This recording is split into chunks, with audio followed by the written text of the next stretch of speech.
Hey everybody, what up? So a thought occurred to me the other day, really just using the latest version of ChatGPT, and it didn't take me long to find I wouldn't say an obscure topic, but a topic that I knew a lot about, and it's really just a person, a historical figure. But it didn't take me more than really, I would say 3 or 4 prompts, asking it questions about this particular individual before the AI started hallucinating. So I know that a lot of the argument lately is that these tools are getting better and better, the hallucinations are dropping, and there's this big dream in the business world that we're going to have agentic AI, basically fully autonomous agents that are going to be taking people's jobs, like not just programmers, but anything that you do, whether it's like accounting or logistics or millions of different professions, really it would be at risk, I think, in the pie in the sky dream that a lot of these executives have in regards to their investments in AI and hoping that they pay off.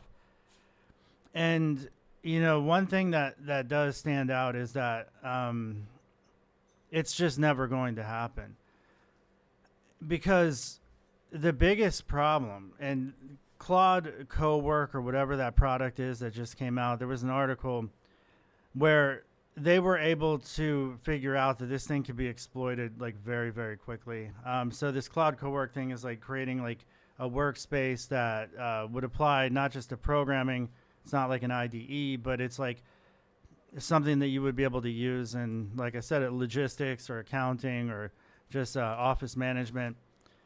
And it was able to basically get overridden and do prompt injections from malicious instructions to the LLM. And granted, for this to work, it would actually have to ingest information. Like, for instance, you gave it access to your file system, and one of those files, all it needs to have is some instructions to the LLM to override any sort of rules or safeguards that you put in place, which is, referred to like, our RAG layer, basically, to like instruct the LLM on how to act, like who it is and what it's responsible for and things that it can do and that it can't do. Well, you can actually override that through just simply prompt injection, and you could do it authoritatively. There's all kinds of creative ways to kind of get the tool outside of its sandbox. And that has been a known problem for a very long time, right? So now you have things like, Grok AI that is creating nude images of real people, of children. I would say almost like the net positive of all this AI stuff, especially if you factor in the money, the lost jobs, the data centers, the power consumption, the devastating effects it'll have on the environment, all of this stuff, I would almost say it's almost a net negative at this point. Kind of similar to social networking, I would say, social media. But anyway, to stay on track with the Claude Code thing that I was talking about, and this isn't Claude Code, but Claude Co-work or whatever it's called. There's nothing really theoretically, like the dream is that you're going to have people that are going to create these agents, and these agents are going to be responsible for all these different jobs. But the pie in the sky dream to actually replace a human is that the agent is going to have to be autonomous. It's going to have decision making capabilities, which is going to require that if it's truly going to replace a human, it's going to need to be able to reach out to the internet. It's going to have to be able to ingest data, and it's going to have to be able to execute commands in order for it to be effective. So you might notice when you use Claude Code, like it'll prompt you pretty much for everything, right? Like, oh, are you allowing this to read your file system? Are you going to allow it to do git commands or bash commands or whatever it might be? And you typically say yes.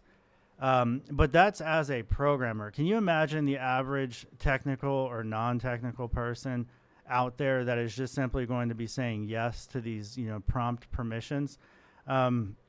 Because that's what's going to end up happening. and you're going to have major security violations, and you're going to have major security just you're going to have leaked data, personal data. There's going to be humongous lawsuits, most likely.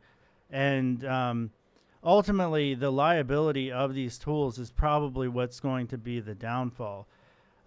Because in order to counteract these malicious prompts, and for instance, in my example with the Claude Cowork space, you could easily upload a file that you grab from the internet, or it could be any sort of package or an HTML file or whatever it might be, and that could have the malicious prompt injection. The example that it gave in the article was that it was able to convince the LLM to upload its largest file to another user's account. So basically their own Claude API key, and they could upload it to their own website. So that's something that you would totally not expect, right? So you gave Claude the ability to index your workspace to help you out. Say you're in accounting or logistics. You accidentally tell it to go to a website, or you downloaded a file or any of those things, and those have instructions to the LLM to do something different. And the problem is that the guardrails that you'd have to put in place are things like having to notify the user on every little thing. So this is where it actually falls apart. To be secure, you're going to annoy the shit out of the end user, and you're not going to have an autonomous agent, because the agent is going to be asking the user constantly whether or not it has permission to do this, this, and this. And if you don't give it the permissions, then you don't have the true agentic autonomous AI that is going to be able to replace humans. So that's, I think, where we're going to be at here pretty soon. Companies want fully autonomous agents. The security implications of doing so are going to be astronomical and unknown at this point.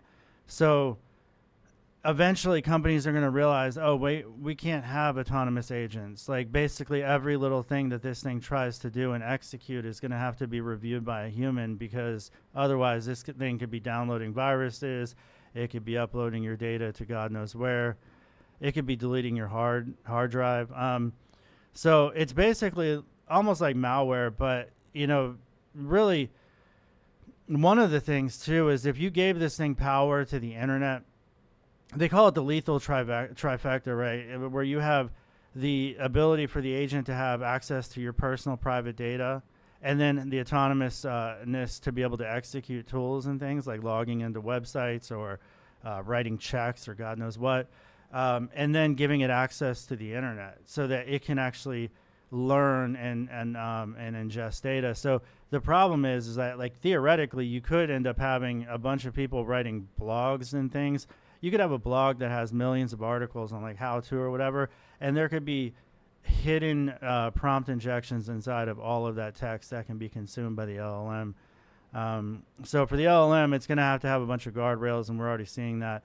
But the guardrails are going to have to notify the end user to get permission, and that's going to annoy the end user. It's going to take the autonomousness out of the agent itself. And I think ultimately, yeah, the liability of all of this is not something that can be easily figured out. You're not going to just be able to run it through another LLM to say, hey, do you have permission to do this or not? You have to have guardrails, and the guardrails are going to have to be approved by humans for the foreseeable future. Because, again, just as my example with the latest ChatGPT model, it only took me about 4 questions deep on a relatively obscure topic for this thing to just literally start hallucinating, just like it always has, in a very authoritative way, where it's like very matter of fact about the things that it says when it's completely making it up. Can you imagine when that thing starts writing checks or doing your accounting work? I mean, you're talking about Enron and Arthur Andersen and all that stuff all over again. But anyway, there's just a million different reasons why this truly autonomous agent is a pie in the sky dream, and eventually people will figure it out. But in the meantime, you know, like I said, with the net negative of LLMs, at least we can have videos of just random weird nonsense. You know, I can go to Sora and create some weird looking video like what I got playing right now, I don't know what we're doing with any of this stuff, honestly. I don't know why we're investing trillions and trillions of dollars into this. I think people have lost their mind.